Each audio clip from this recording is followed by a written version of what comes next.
The Nerdcast Empire is on the air. We are back with another week of podcasting excellence here on the Nerdcast Empire. I am Matt in the studio. Great to have you along with us.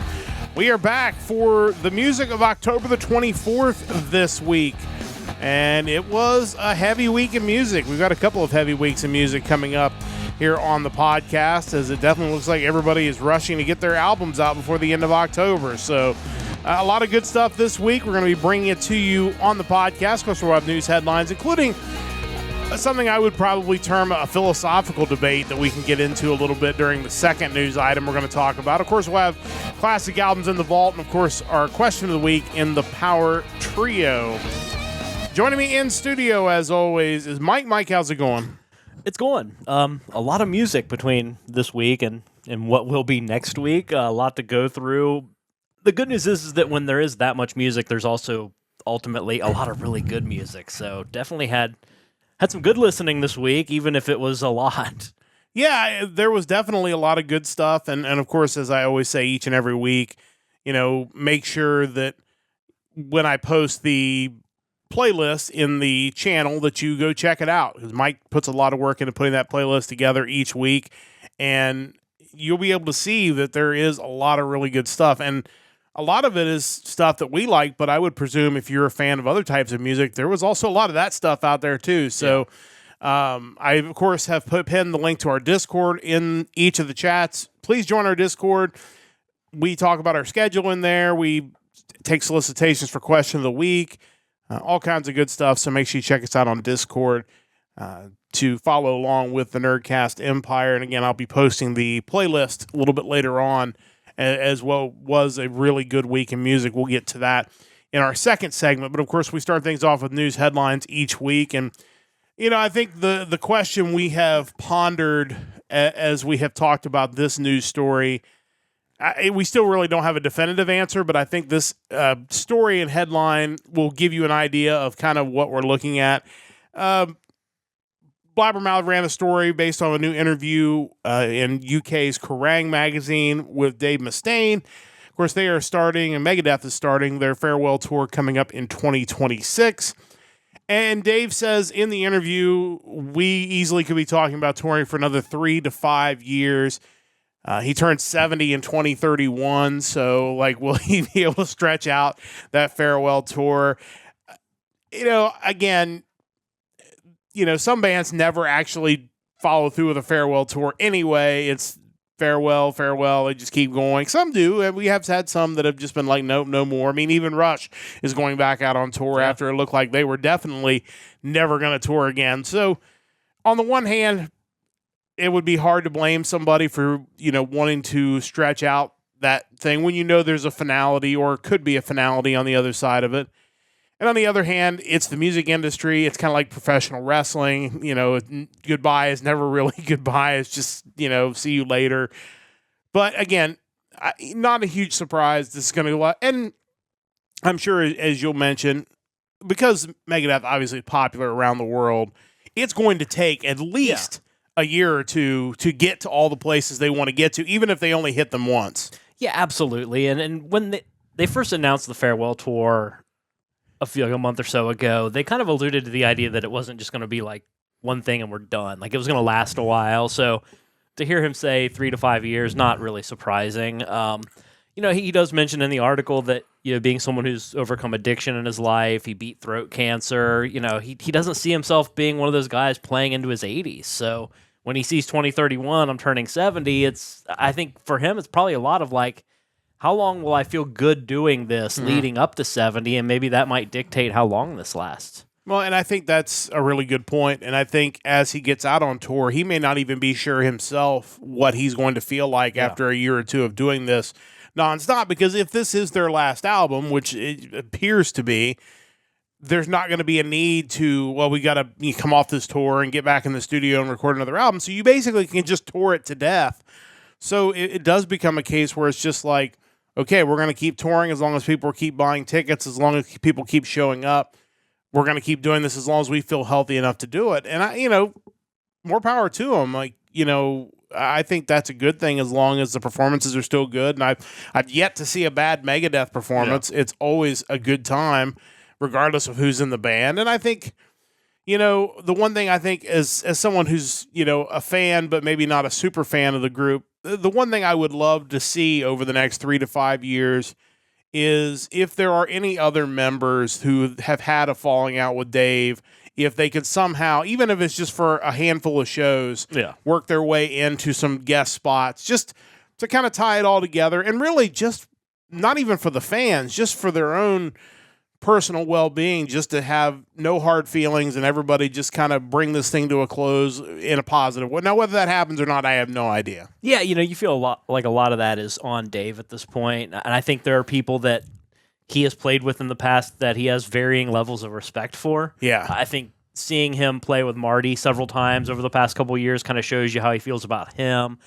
I don't foresee the bridges mending between he and Ellefson at this point. Probably that not. Seems pretty far away. And then you look at the people who have been touring with Ellefson, kind of doing their Kings of Thrash thing, where you have like Jeff Young. I think Chris Poland has done some stuff with them too. It's like it's a little less likely you're going to see them collaborate with Dave before it's all said and done. But it is what it is, and it's crazy over the years just the caliber of musician that he's been able to recruit into the band. I mean, people like the Drovers were really good. Chris Broderick was an amazing guitarist.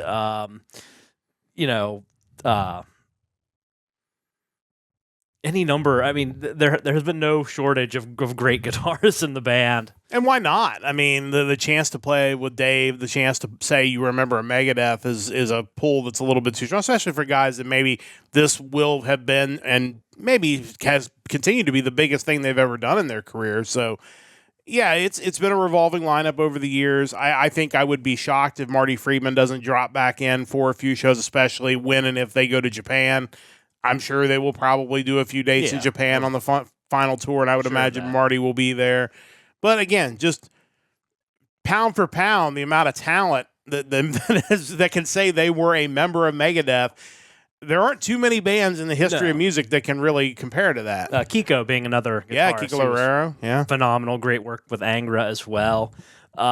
It's kind of funny reading further into the article. They talk about his decision to record a version of Metallica's "Ride the Lightning." I thought that was really interesting. Yeah, how he talked about it. It's closing a circle and showing respect where it all started. And you feel like with Dave, and anytime he does something that's relating to work he did in Metallica, there's always that weird I have to do it faster and harder, almost like a weird shot at Kirk Hammett to some degree. Yeah. And he had the quote a while back talking about how it must have been tough for Kirk to have to play his stuff when he joined Metallica, and he did the best he could. And it's so funny. And he mentions when talking about Ride the Lightning that, when you do a song like that, it's got to be at least as good as the original, if not a little better. And he points out how his version of it is going to be a little faster, which not surprising considering you compare something like Mechanics to the Four Horsemen. Mechanics is certainly faster.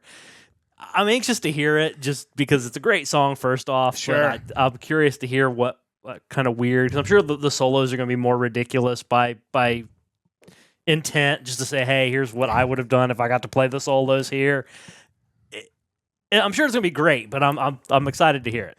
Honestly, there's probably a better chance of Ellefson reuniting with Mustaine than it is for Mustaine to get over getting let go out of Metallica. I think that, and you know what?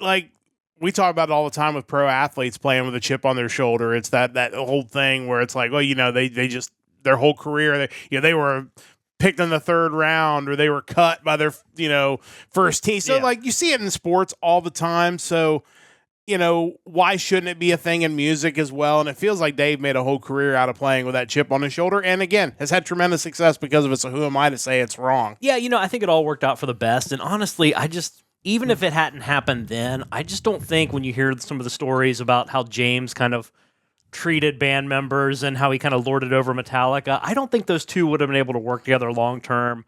Substance abuse issues or not, to be honest. Yeah, I think in the end it worked out best for everybody involved. Both bands thrived because of it, and I think it was good for music in total because maybe some of the music that got created would have never gotten created had they not had that split. So, so if you are looking to catch Megadeth on the farewell tour, you got some time. So new album comes out January 23rd. Yeah, I'm sure we will talk about that on the podcast for sure, and that'll be coming up after the first of the year, so make sure you check that out. The second story I chose just because it was so fascinating to me, and we don't talk a ton about AI on this podcast, and certainly very rarely in any kind of positive frame. And this was just an interesting one. Pete Townsend from The Who talking about being interested in using AI to complete his unfinished song ideas, and in the interview, he talks about, it was on the Late Show with Stephen Colbert, and he talked about how he's got hundreds and hundreds of songs that are parts of songs, unfinished songs, and he talked about using generative AI to finish some of those, and even went farther than that, and I'll let you talk about that. But to me, that was just mind-blowing to think that somebody who has created all this amazing music and has been an inspiration for so many rock and metal bands that have followed them would kind of sell out to artificial intelligence, for lack of a better way of saying it. The whole story was just totally bizarre to me. I think it really brings to light kind of the weird mixed emotions that just any random person could have about AI, because in one stance you think like, that's pretty forward thinking. Like, this guy's trying to get out ahead of this, and here's how I want to try to implement this into my workflow. And I mean, companies do it all the time, integrating AI into what they do. Like, people tend to more turn their noses up to it when they're talking about creative endeavors, making music, movies, whatever. But it's interesting for that reason. But it at the same time does feel kind of weirdly like tone deaf too, and just kind of his takes on it. In March 2025, he made a statement to the Times saying, "If I told AI write a load of Pete Townsend songs like he used to write in 1973, a lot of Who fans would be really pleased." And that's a weird take. I don't believe that.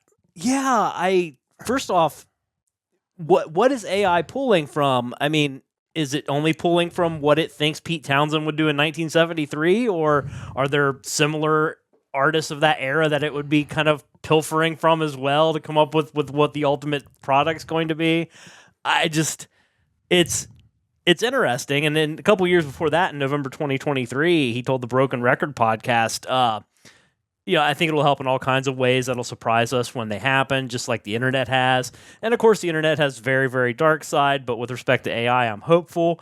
But I'm not going to say it's inevitably going to be a good thing, because I think when it becomes what drives the machine, then we have to be careful.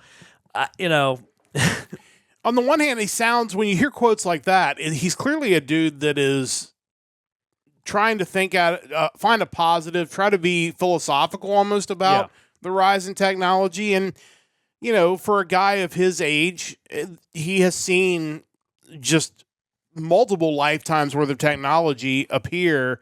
And maybe that gives him a different perspective in some way, that, Probably. He's seen, cell phones and internet and AI and all these different things that have come about in the last 30 years or so that have really like taken over our lives. I mean, even what we're doing right here, sending this podcast out to the world, like not even possible to this degree 10 or 15 years ago. Like it is interesting to hear somebody from that previous generation, or even 2 generations ago now, I guess, be so open about it and willing to explore it. And you brought up a great point on our Discord, plug for join our Discord, is, obviously this is somebody who's clearly in favor of it. So, I mean, this stuff could appear before his lifetime ends.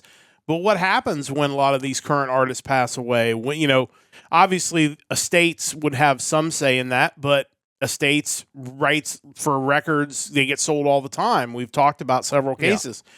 When does somebody who now holds the rights to Michael Jackson's catalog decide, well, it's time for some new Michael Jackson music. Let's churn out some new albums. 80s music is back. Like, is it like Winnie the Pooh, where it eventually becomes public domain and you end up with a bad horror movie made after it? At what point can I say, I want to write some music, but I want to collaborate with Beethoven? Let me get AI to do that with me. Great question. Where do you draw the line between that's okay, but if you were to do the same thing and I want to write an album with Tupac, that maybe that's not as smiled upon. I don't know where the line is. And I'm not sure the line exist right now. I think that is obviously one of the biggest issues with AI is that some places it's regulated heavily and other places it's not regulated at all, and it becomes this free for all. And I obviously do a lot of work with the banking industry and the mortgage industry. It's a big topic there. At some point, are you going to be able to get a mortgage with AI where you don't even have to talk to a person? Right now you can't do that because people are the only ones that can quote rates. You have to be licensed to do that. Yeah. But at what point does that change? I've been to many events over the last month or two where regulators were telling people, look, it's coming. You'd better be ready for it because at some point the government's going to get on board with it and they're going to approve it. So, it's the rules change almost daily and opinions change on a lot. And, kind of ties into a couple of kind of parallel stories. I know I had not heard about this. I know you had heard about this off of a Rick Beato video that there was a song that reached number 1 on the country charts that was completely AI generated. And then there was this poll, the survey that I'm posting in the chat, talking about 97% of people could not tell the difference between a fully AI generated music and human made music in a blind test with 2 AI songs and 1 real song. I find that hard to believe just because maybe AI audio is different than video, but at least from a video standpoint, it's still very noticeable. Just take the Coca-Cola Christmas commercial where the truck had like 12 different axle configurations during the entire video. That's a hard to believe. But again, it's just a couple of cases here where it's here and it's now and it's kind of scary. And I don't know how to feel about it other than I'm not sure it's a good thing. Yeah, it's tough because both kind of the highest profile examples of AI generated music that have gotten some buzz have been kinds of music I don't like. So I don't know if it's me saying, I can tell that's AI because it's awful, but that's because I don't like the music to begin with. If it was like a power metal band that was pure AI, would I be able to tell the difference? I don't know. About that Breaking Rust or whatever it is, the country artist. Yeah. The way Rick Beato put it is they basically were only on top of like the country music digital sales chart. So he assumes that whoever created the song just bought it up to the point where it topped the chart. It's not on any of the meaningful ones, the ones that like Morgan Wallen's all over the place on as far as like actual streams or sales. Yeah. Like album sales. Yeah. So, but again, it's a step in the wrong direction either way. It got it in the news, which now has gotten us talking about it and other people talking about it. So that's where it's just this really bizarre situation that I again, don't know how to really feel about it. I don't feel great about it, but I think it's something we're going to be talking about more, and I think it's only a matter of time before some of those songs, assuming they haven't already and we just didn't realize it, start showing up on your playlist every week. Yeah, I'm scared to think about that, and that's why it's always nice. And that's one of the areas you can still tell a difference is that typically with these AI acts, whatever kind of like multimedia that goes along with their profile, it's clearly AI. Like it's not a picture of a real person, and you still kind of have that, but still, it's scary. And I will say, I know some bands have listened to our podcast, especially when we have promoted their albums that are coming out. And the one thing I would tell them is if you're anti-AI, or at the very least AI agnostic, if that's a term, be very mindful of using AI in your artwork, using AI in your music videos, because to me, when we go through and we look at these playlists every week, when I see AI in a music video, that song had better be really good for me to overcome that, because immediately I wonder, well, if they're willing to use AI that's clearly crappy enough that I can tell it's AI in their video, how do I know that this song is actually the people singing it or them playing the music? Like, it does throw that doubt in your mind. Yeah, and I think also I look even harsher upon it if it's an established act that you assume has had numerous album sales over the years. Like, why are they resorting to using AI for their video? If it's some just one-person project that maybe has released just one album out of their bedroom, it's like, yeah, I get it. They're probably not necessarily in that position to commission an artist to do all this for them. So it's different, but yeah, it still plants that seed of like, is it real or Memorex? Yeah. So interesting stuff. It's a topic we'll talk about from time to time, but it is definitely something that will continue to come up and something we'll keep an eye on. So just a reminder, check out our website, nerdcastempire.com. Of course, you can check out past episodes of the Nerdcast Empire on YouTube at youtube.com/@NerdcastEmpire. And, of course, twitch.tv/NerdcastEmpire. We're live. Our VOD stay up, I think, about a month over there on Twitch. Also, a good reminder, we are monetized on Twitch. Probably a good time to mention it because we're about to have a commercial break on Twitch. So if you are watching us on Twitch, you can make the commercials go away by subscribing to the channel. You can do that for free with a Prime subscription every month. You just have to renew it every month, and the ads will go away. Otherwise, when we take our 90-second ad break, we won't continue on with the show. We'll chat a little bit, but we will hold up, and then we'll come back. So you won't miss a thing. If you do sit through the ads, we appreciate it. We make a few pennies off of it. It allows us to reinvest in the podcast, and we very much appreciate it. So we'll go ahead and take that ad break now, and then the rest of you will get ready to talk a little bit about the playlist that we're about to post in the chat. So we'll be back in about 90 seconds if you are watching us on Twitch. So stay tuned. So we are headed to an ad break here very shortly on Twitch, and we will be back in about 90 seconds there. You know, you mentioned the heavy playlist this week. A lot of bands on the playlist this week. A lot for next week. How many did you say we're looking at potentially for next week already? I think right now it's at 133, assuming I can find all of them to add to the playlist. Yeah, so, I mean, it's pretty good chance it's going to be over 100 again next week. So that is a lot of music. So we definitely encourage you to check out, not only checking out Mike's playlist when I post it in the chat here in a few minutes, but obviously you can go to his profile.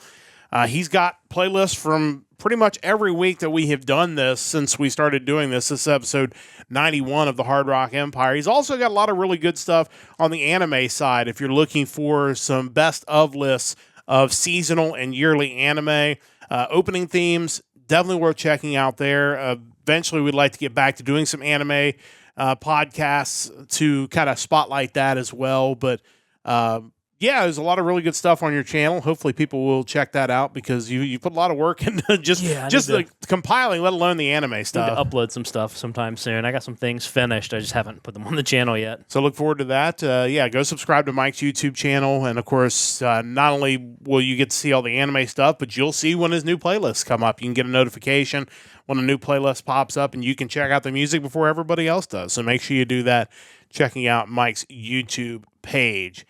And as our ad in progress runs out, we are back on Twitch. Thank you so much for sticking around. It is time to get to our new music of the week. We are done talking about AI music, at least for the time being. So let's get to some real, honest-to-goodness music. And I will be posting the playlist in the chat in a moment. Each week, Mike will go through and he will compile all of the new rock and metal albums that are coming out for a given date. That given date in question this week is October the 24th. And then once he does that, we go through there and we will check out all the songs. And we will, once we do that, we will pick 2 new albums to spotlight on the podcast. But this was a week where there were a lot of albums. There were some compilation albums. There were some big artists that released music this week. There was more Japanese music on our list this week than we've probably ever had.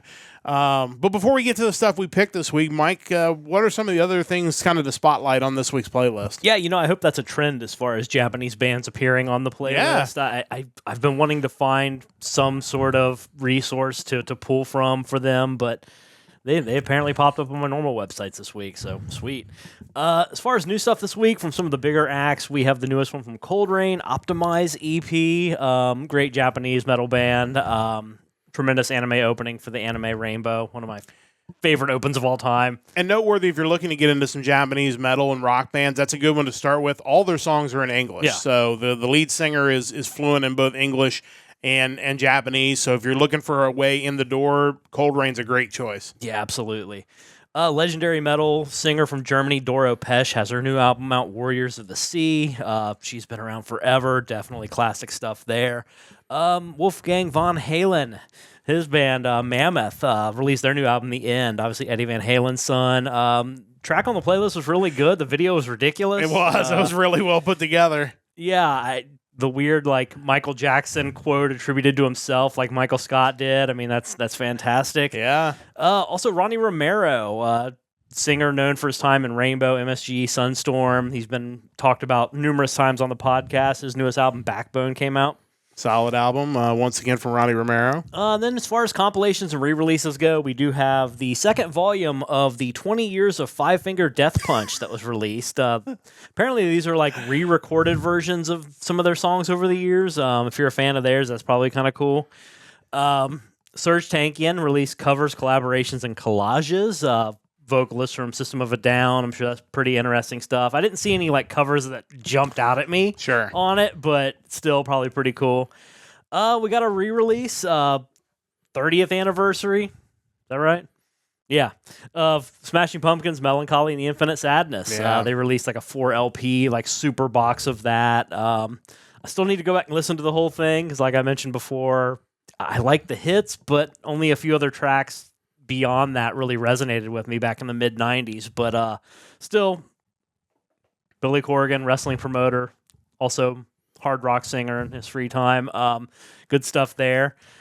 We had a compilation, Can't Get Enough, Tribute to Bad Company, came out this week. Okay. I only heard one track. It was the one I pulled for the playlist, but it was good. Bad Company's got good songs, worth checking out, I'm sure. Yeah. And finally, there was a re-release that kind of came out of nowhere. I wasn't really familiar with it at the time, from a band called Wrathchild America. They were a thrash band in the 80s. They're re-releasing Climbing the Walls.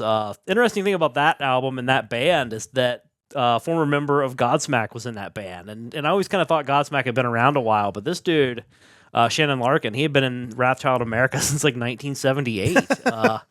Also played on the Vanilla Ice nu metal album that he came out with in the late 90s. That's kind of a crazy one too. But yeah, that's about it for this week. Yeah, again, a lot. And if you're looking for some new music, this week's playlist, I definitely recommend it. There's a lot of really good stuff on there, so worth checking out if you're looking for something new. But of course, we have pulled 2 new albums each to put in front of you for this podcast. So without further ado, it is time to get to Mike's picks. He will kick us off as always. So what do you have for pick number 1 this week? Yeah, so I kind of accidentally picked 2 concept albums. Wasn't really by design, but that's how this turned out.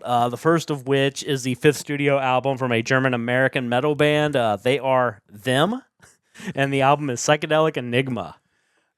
Does Them tour with him? That'd be really confusing, but a good show, I'm sure. For sure. This is a band that formed in 2008 by Troy Knorr as a King Diamond tribute band. And honestly, my first interaction with them when I pulled them for the playlist was, man, this looks like they should be some sort of King Diamond tribute band. First off, the stylization of their logo, Them, that's a giveaway to some degree. But anyway, the band started back in 2008 as a King Diamond tribute band. They did that for a few years, took some time off, then reconvened in 2014 with an original story, concept, and band. And now here we are with this brand new invention, inspired by King Diamond, but now kind of its own universe as Them. The band consists of Troy Knorr as KK Fosser on vocals, Alexander Palma on bass, David Deliniers on drums, Richie Seibel on keyboards, Marcus Ulrich on guitars, and Marcus Johansson on guitars as well. The track I pulled for the playlist was the first real song on the album, Catatonia. They show you the logo first, followed by a photo of the band. And when you see the frontman looking like he could be the cousin of King Diamond, between that and the logo, it's like, okay, bar's getting higher, guys. You better nail this. And it didn't disappoint. Again, this is a concept album, which I love, but the first track on the album starts out being set in a hospital, very much Operation Mindcrime-ish. That was my first thought was, man, if you're going to do a concept album, this is the best way to do it. Start it with like someone speaking over a PA at a hospital. Like that's rule number 1. That track felt like they mixed I Remember Now from Operation Mindcrime and Anarchy X, the first 2 tracks, into like one. Here's our voiceover, here's our instrumental intro. Really cool stuff.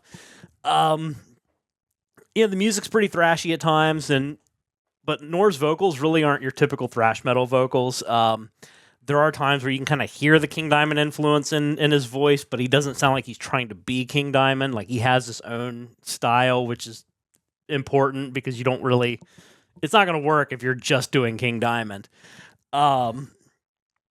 we talk about things that bands can do to kind of differentiate themselves, especially when you start talking about kind of the thrash or even traditional metal scenes, because there's so many bands who knew were doing it this whole time. And while it's cool when some of them feel like just a straight throwback, you also kind of like when they set themselves apart. And that's clearly what these guys are doing with their own universe. And this being, I think, 3 albums into a story that they've been telling. Standout tracks on the album include An Evil Deed, Remember to Die, Silent Room, Psychonautic State, Electric Church, Echoes of the Forgotten Realm, Troubled Minds, and the track that I picked to listen to, Catatonia. Listen to these guys now. This is them with Psychedelic Enigma. This is the second track off of that album, Catatonia. Let's listen to a little bit of that now. Life within a coma state, envision apparitions, eyes wide shut through cosmic space, eternal premonition, wrongful grasp, my body shakes, subconscious intuition, instinctive intuition, shadows fall, catatonic, decontamination, sorrow's much to bear. It's a revelation. No compromise with what I feel. Spiritual sensation. Disconnect. Yeah, you hear the musical influences of King Diamond, but you definitely don't hear as strong a vocal influence as you would expect from a band that has that influence. And I think, like you said, I think that is perfect in this case, because otherwise you're always going to sound like a King Diamond tribute band if your singer tries to sound like King Diamond all the time. But overall, like, it's really strong. The music is really, really good. Vocals are powerful and in a way that is, it's not melodic, but it's not crunchy either. Like, it's just, he's got a really good tone to it that works perfectly with the music overall. That they've put together a really great sound. Yeah, I think knowing the history that he was at a time a King Diamond tribute singer, you can hear his voice and say, I'll bet he could do a good King Diamond, even if he's not currently doing it. Yeah, for sure. I think that was the right choice if they want to have their own thing, and I think it's unique. You don't hear a lot that sounds just like that. No, and I love that when we find something new on the podcast. Some weeks I think I kind of crave that, and I think we're going to get to that when we get to my 2 picks this week. But definitely check out them. Really good stuff from them. Literally, that is Mike's first pick for this week. As always, Mike has 2 picks each and every week. What do you have for pick number 2? Yeah, so kind of keeping up the trend of unique things. This is another concept album, like I mentioned. It is the 3rd installment of the Romantique releases from an Austrian and Hungarian duo. They released the first one as an EP in 2022, the second in 2023, and then a compilation last year of 1 and 2. They are Bergfried, and this album is Romantique 3. Yeah, again, another group sounds a different sound, but has really found a way to stand out, honestly, in all this music that we have. Yeah, this one, from the first kind of riff on the playlist track, I was like, okay, I'm interested. You got my attention. What are we gonna do now? This project is made up from Eric von Lothringen on all instruments and Anna de Savoy on vocals. Checking out the review on the New Wave of Traditional Heavy Metal website, they point out that von Lothringen's roots are in black metal, but he has a wide range of influences, including thrash, heavy metal, and classic hard rock. They also mentioned that Bergfried's sound has evolved into something more melodic and theatrical than how it began. So kind of curious what the first 2 installments sounded like. You can definitely hear the classic rock influences. It feels like traditional heavy metal, but at times also like 80s hard rock. Like, if Pat Benatar or Bonnie Tyler had a metal band, this is kind of how you feel like it would turn out, which is not a bad thing. I think I'm all for 80s rock infused with metal, and I think that's kind of what they had going on here. They've managed to create something different than kind of like with the first band. Like, it's familiar but different. Yeah. I think I'm all interested in more of that. Some of it comes off really poppy, some really theatric, some heavy. It's an interesting thing, and it's cool for a concept album to kind of vary it, so it doesn't feel like just one long track telling a story. Standout tracks on the album include Fallen from Grace, Queen of the Dead, Serenades, Tears of a Thousand Years, Back for More, and the track that I picked to listen to, Dark Wings. Let's check out Mike's second pick, Bergfried, with their new album, Romantique 3. This is the first of the track off the debut, the initial track, that's the word I'm looking for, off this album, Dark Wings. Let's listen to a little bit of that now. Is there anything that I can do? Just a magic word that I can say. Is there anything left of me to give away? Oh no, dark wings are right. Carry your name in my heart, and I'll set this world on fire. Just to hear you calling my name.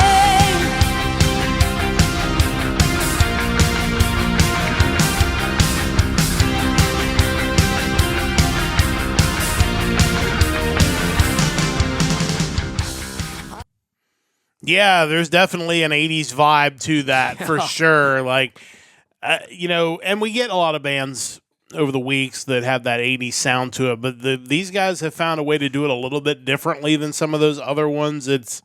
You still kind of have that metal undertone there to kind of go with it's almost pop metal to some degree, but in a different way. Like, your description of, Bonnie Tyler metal is actually pretty much right on the money here. And it makes you realize you've wanted that kind of music forever, and someone's finally out there doing it. There was another track, and I mentioned it on the standouts, that I was going to include for the podcast, but there wasn't like an obvious hook point to say, hey, here's where we want to start playing it. The song Serenades is it's a really awesome song. I just couldn't condense it to like hey, play this 30-second clip of it, but it's just, that's how this album is. Like, it's all over the place, but just all really good. I feel like there are times and this is not the case with this band, but there are a lot of times with progressive bands when we pick them for the playlist, pick them for the podcast, it's hard to find a chorus because a lot of times the songs don't really have one. It's just 4 or 5 minutes of all this, that, and the other, and it just kind of weaves in and out. So to just condense what we think of a song down to 30 seconds is sometimes really difficult. But that track makes me want to go back and listen to the whole album, honestly. It's solid. Very solid. Definitely worth checking out. Bergfried, Mike's second pick of this week. Before we get to my picks, it's just about time to take another commercial break on Twitch. If you're on YouTube, you're going to be here with us during the entire break. If you're on Twitch, again, ads can go away if you want to hit the subscribe. And again, you can use your Prime to do that, and that doesn't cost you a thing. Otherwise, we won't add any more content during the 90 seconds. We'll chat a little bit, and then we'll come back with my 2 picks for this week. So we'll step aside briefly, and we'll be back with some more of the new music from October the 24th. So stick around.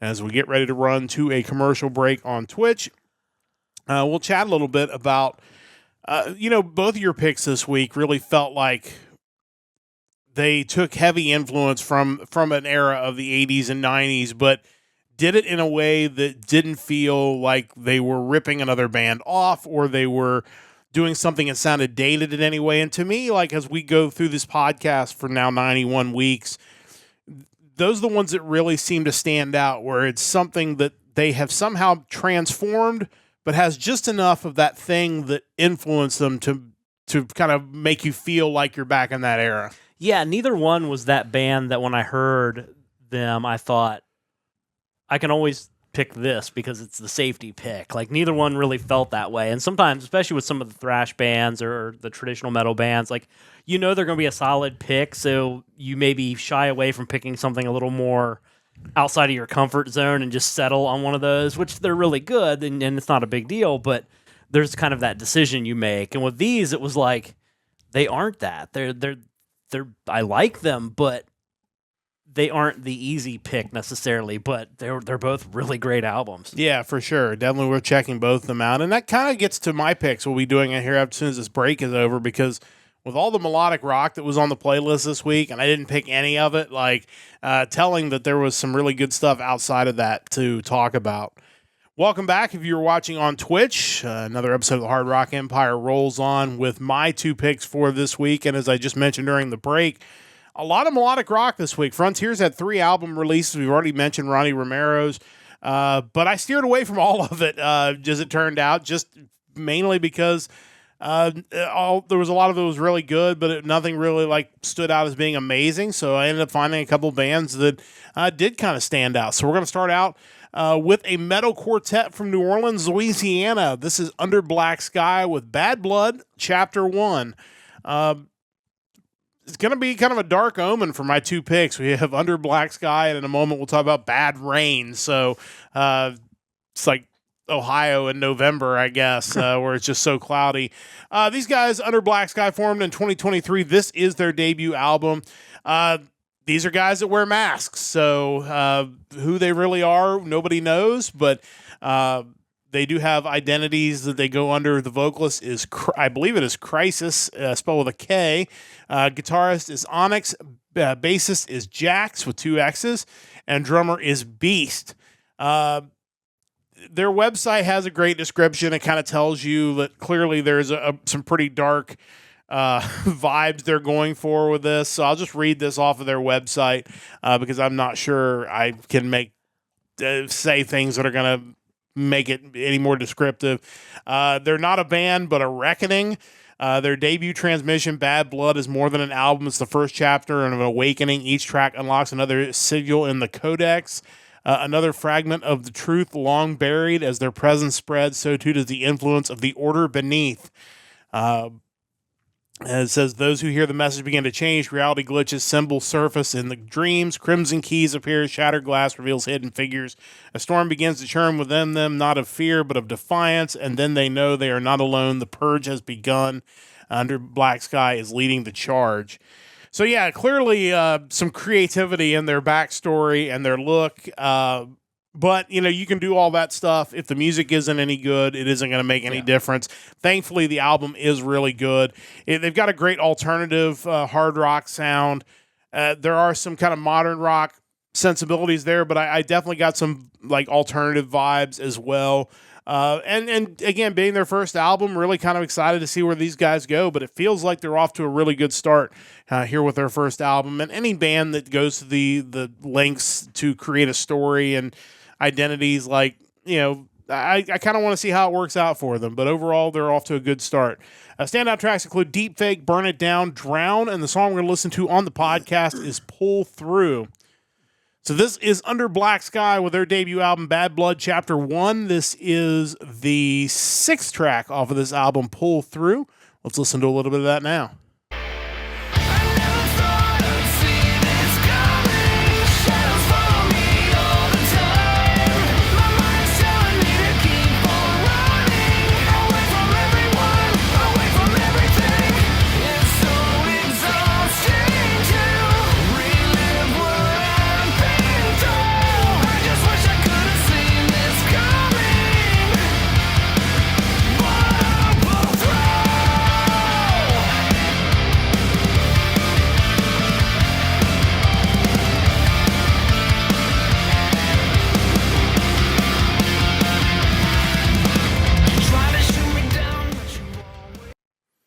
Yeah, like I said, overall, definitely some early 2000s sound, some alternative sound there as well, but strong vocals, good music behind it overall. I thought it was a really, really solid first album from these guys. Mike, your thoughts? Yeah, I thought that was really good, and I'm excited when a band like this pops up that I haven't already been told that I need to like love and get into and hasn't been like thrown in my face yet.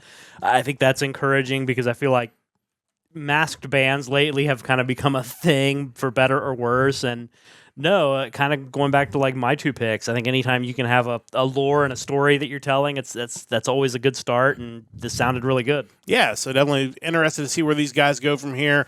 Under Black Sky, my first pick for this week.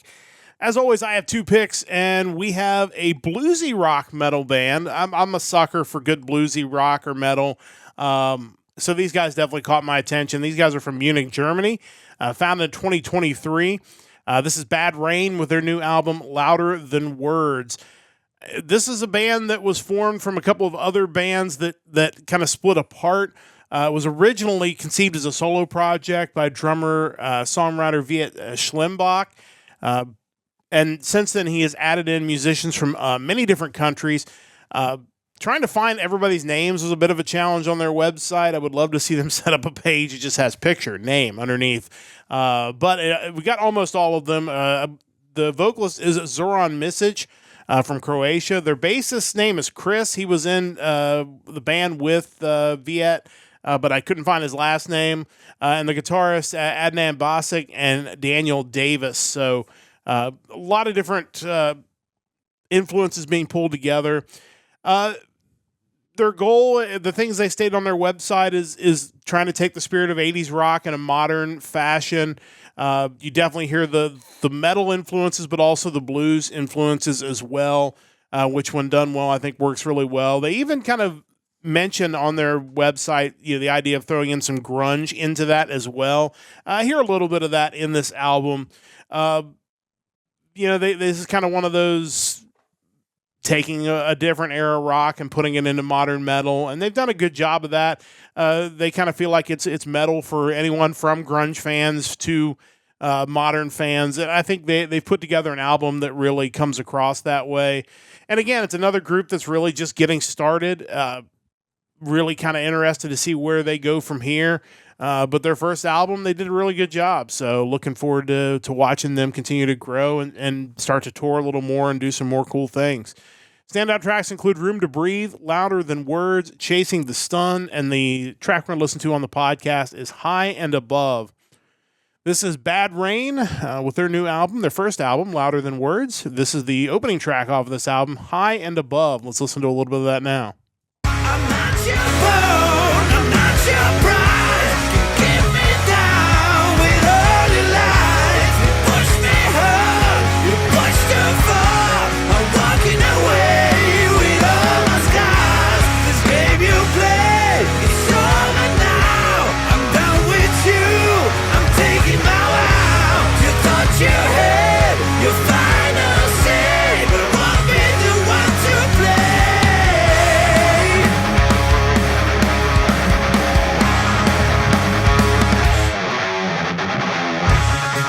Girl, you better watch your step.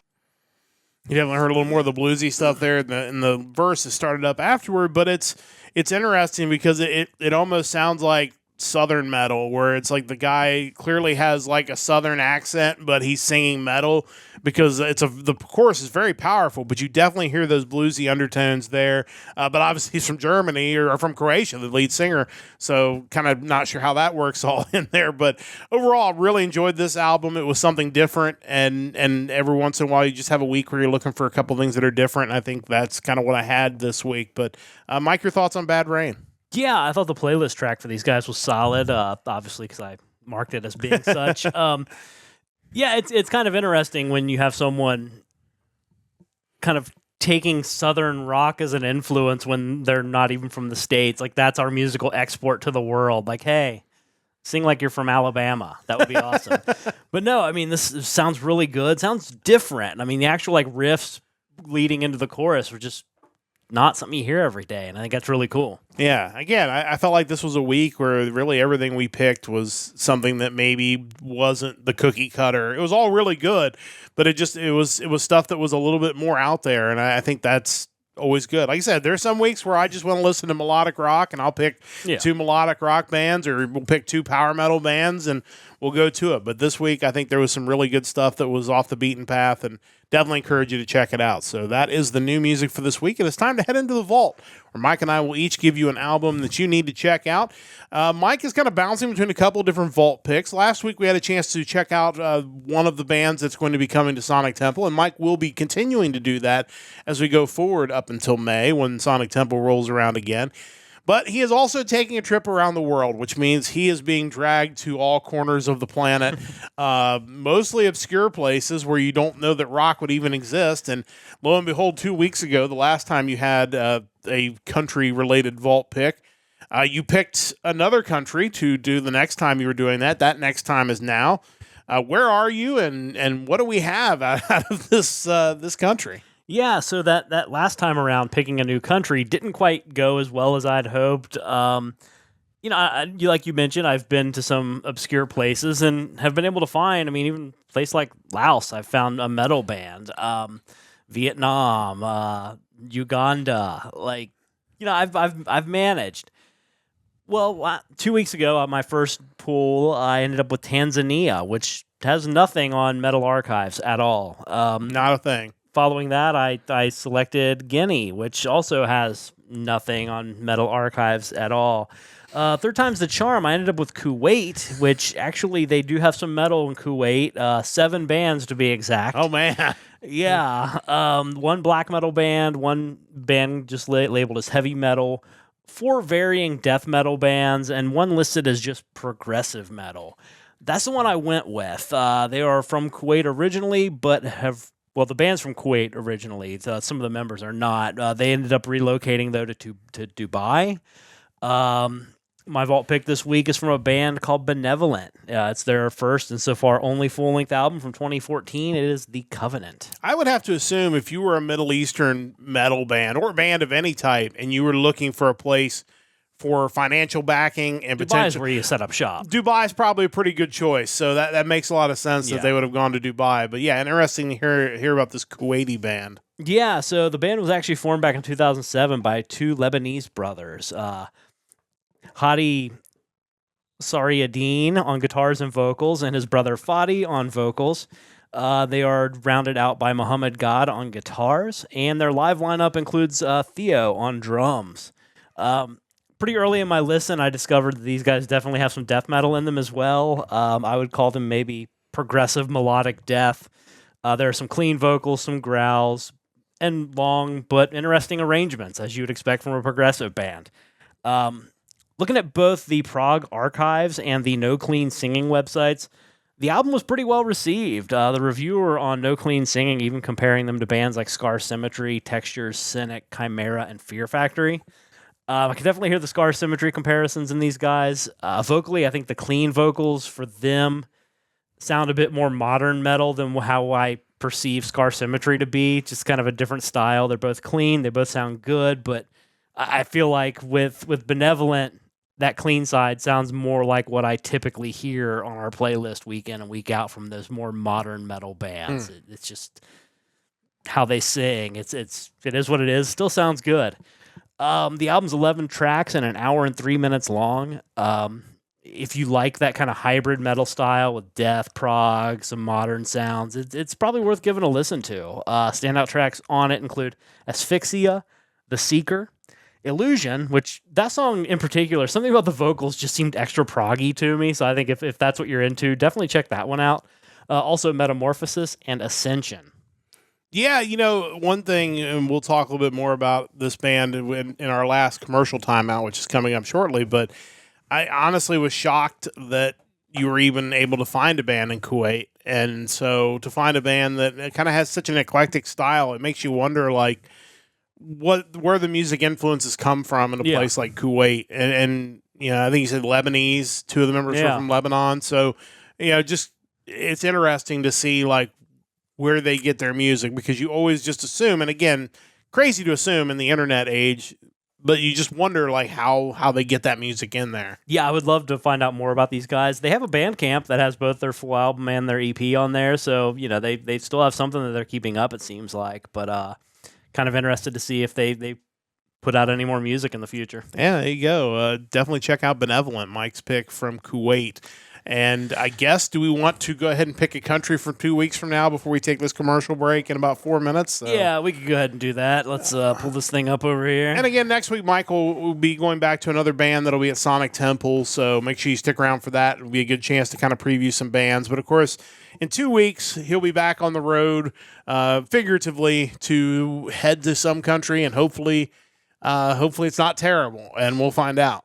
Yeah, you mentioned the Sonic Temple thing the first time around, Necrogoblicon I talked about. They actually turned out to be really good, so kind of excited about where I go to next on the Sonic Temple band chart. But without further ado, here's our random country generator. Let me go ahead and click this and see what happens. Oh, wow. Let's see if there's any bands from this country. I don't see any. So Niger is not going to be chosen. Wow, you're just hitting all the African countries.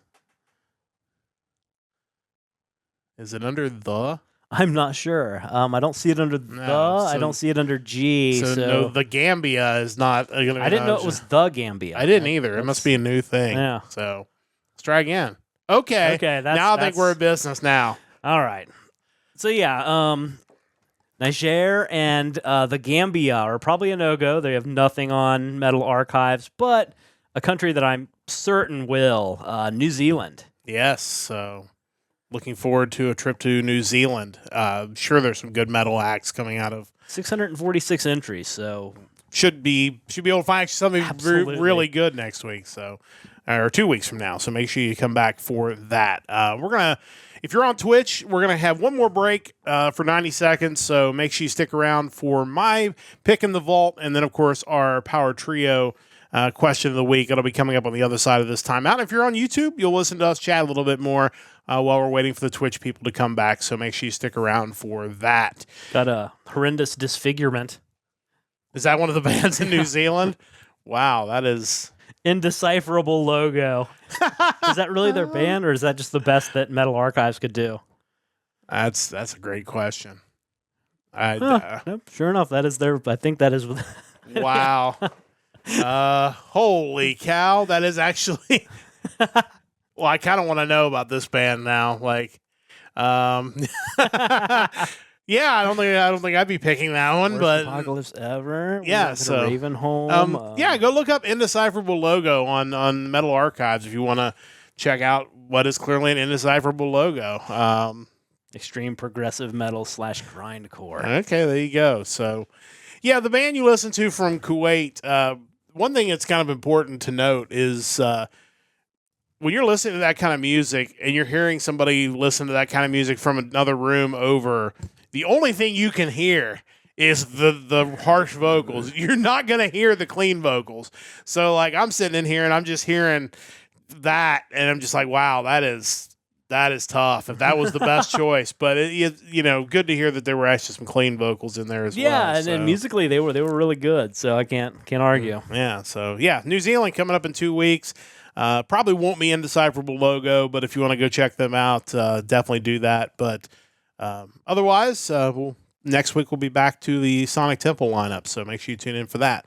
Our last break is over on Twitch. Thank you so much for sticking around with us through our breaks tonight. It is time to get to my vault pick, and as I mentioned many times before, still rolling through the Frontiers Records lineup. We are on to the letter R for the second week in a row, and we're going to be checking out the self-titled debut album of an international hard rock and metal supergroup, because why wouldn't every band that's at Frontiers be known as a supergroup?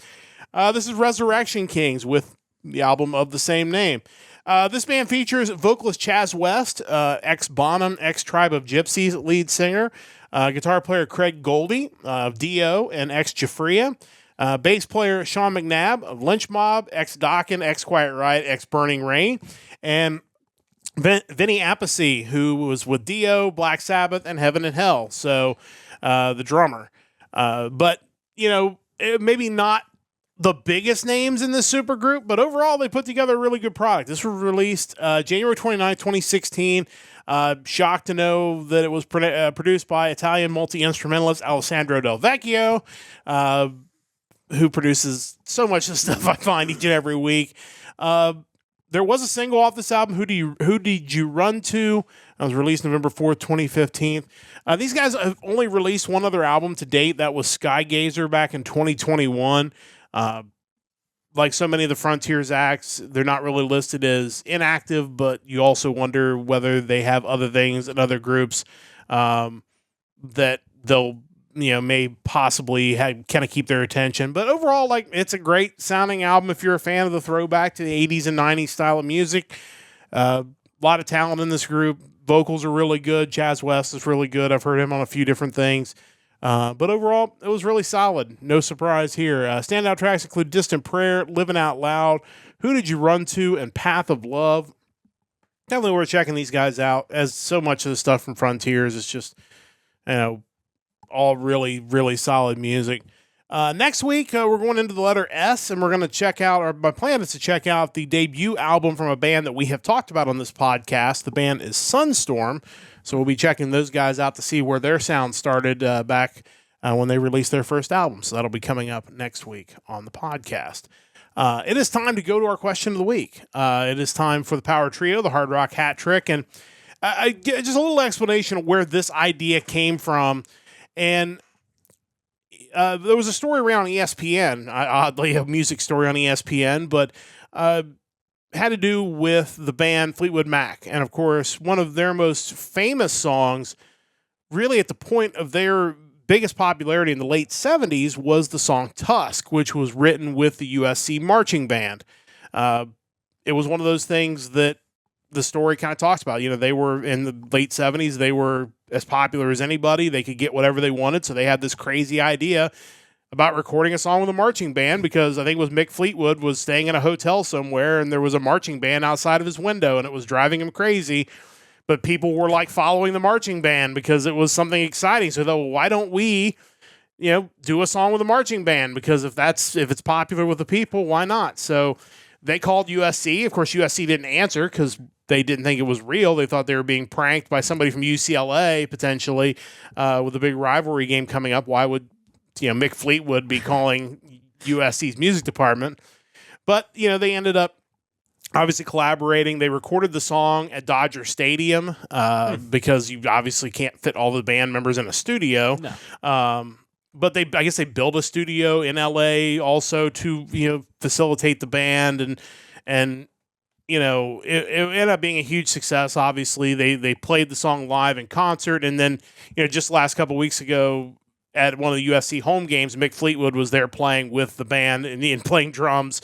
Because that's just what you do. But yeah, so that kind of made me think, well, what if you could just, one of the bands that we're going to spotlight on this choice would just decide to call up a marching band instead and say, hey, well, I'm going to record this song with a marching band. So our question of the week is the top 3 songs that would be benefited or would be interesting to hear played alongside a marching band. But of course, you actually came up with a second power trio that I think we'll probably use in the future, which would be 3 songs that would make good marching band songs, because I think that's actually an interesting question as well. Yeah, that was kind of where my head was at with this. I then pivoted to what the actual topic was. I came up with a few. I don't know if they would benefit, but I think it would be fun to hear it. Yeah, I think that's fair enough. I would guess we probably didn't get anything from Shane because it was kind of last minute. Short notice. We did not hear from Shane. Yeah. But I'm sure you're going to come up with great answers. Sure. Chris has put his answers in the chat. What does Chris come up with this week for those who cannot see the chat on YouTube? Yeah, so Chris's responses, first off, Smells Like Teen Spirit. Nirvana, obviously. I'm sure that would work. Metallica, Of Wolf and Man. Great song by Metallica. A lot of Metallica, I think, would work with this. That was where I tried to stay away from, because then I started thinking of like the Symphony Metallica stuff, and like I don't want to think of it in those terms. Yeah, because like marching band's a little different, I guess. Sure, but yeah, that's a great song and great choice. And finally, One Vision by Queen. Okay, I feel like Queen and marching bands go really well together either way, so you can't go wrong picking any Queen song. No, I agree with that. So really good choices there by Chris. But yeah, what did you end up coming up with for this one? So my first one's actually a cover song, a great cover song, and I just thought, man, it'd be really cool to hear a marching band play this, whether the band's playing with them or not. And that would be the song Hocus Pocus, the cover by Halloween. Yes.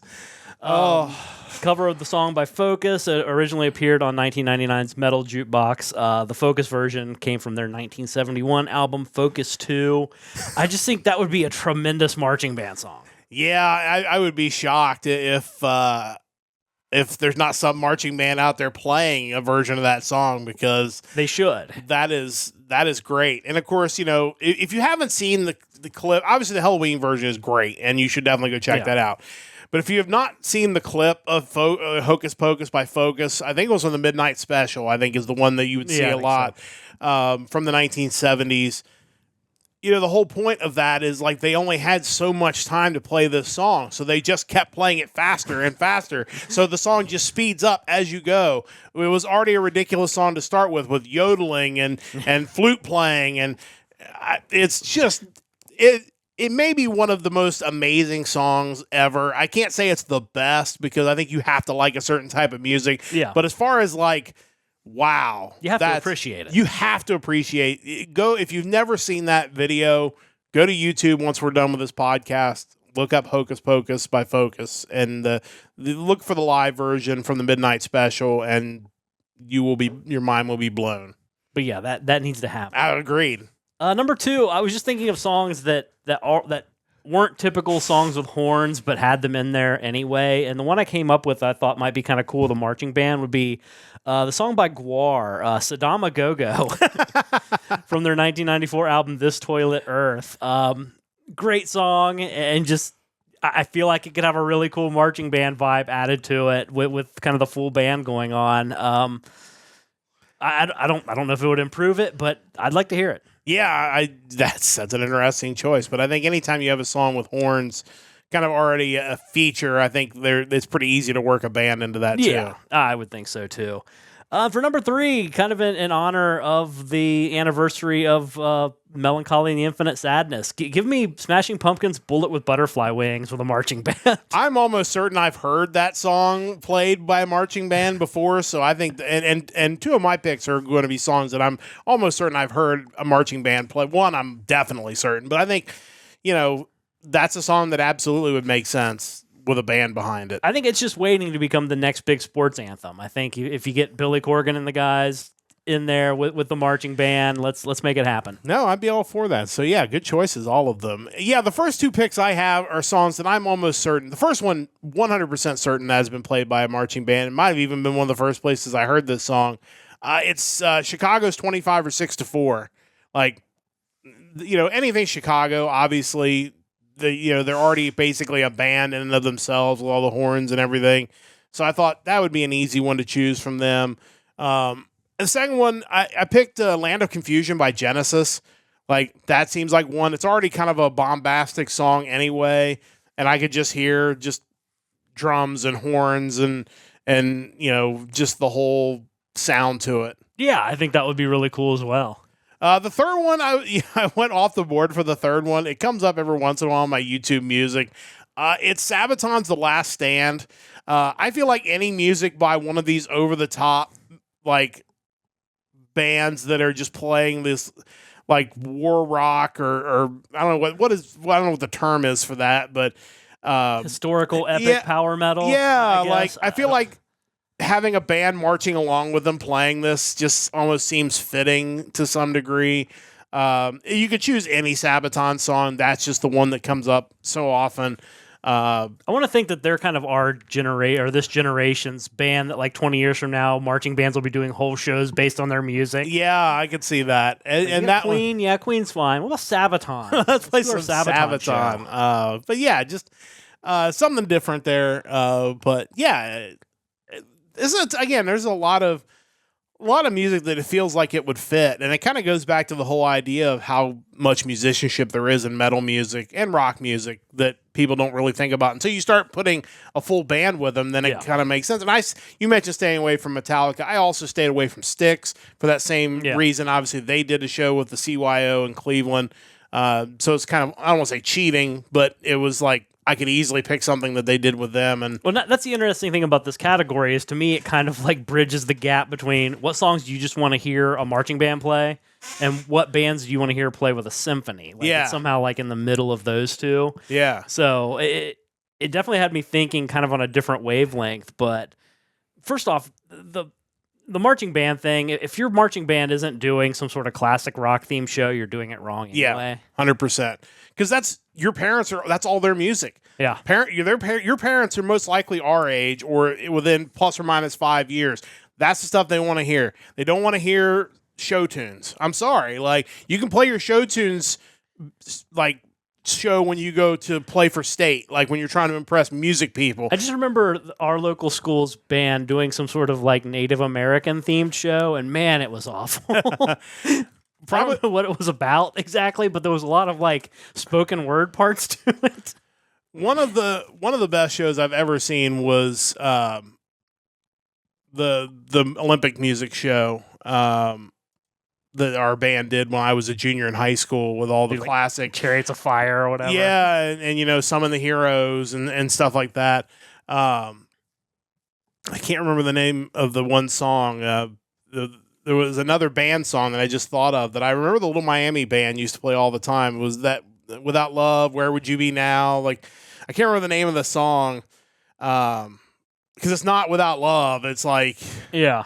it's like I have to look it up because it has a different name to it, but somebody can come up with it, I'm sure, before I'll come up with it. But another classic 70s song. A lot of 70s music that, Yeah. again, perfect band music. So let us know what you would like to hear a marching band playing with a regular band, you know, joining in, what songs, and what band, Long Train Running. Thank you, Chris. I knew somebody would come up with it. Nice.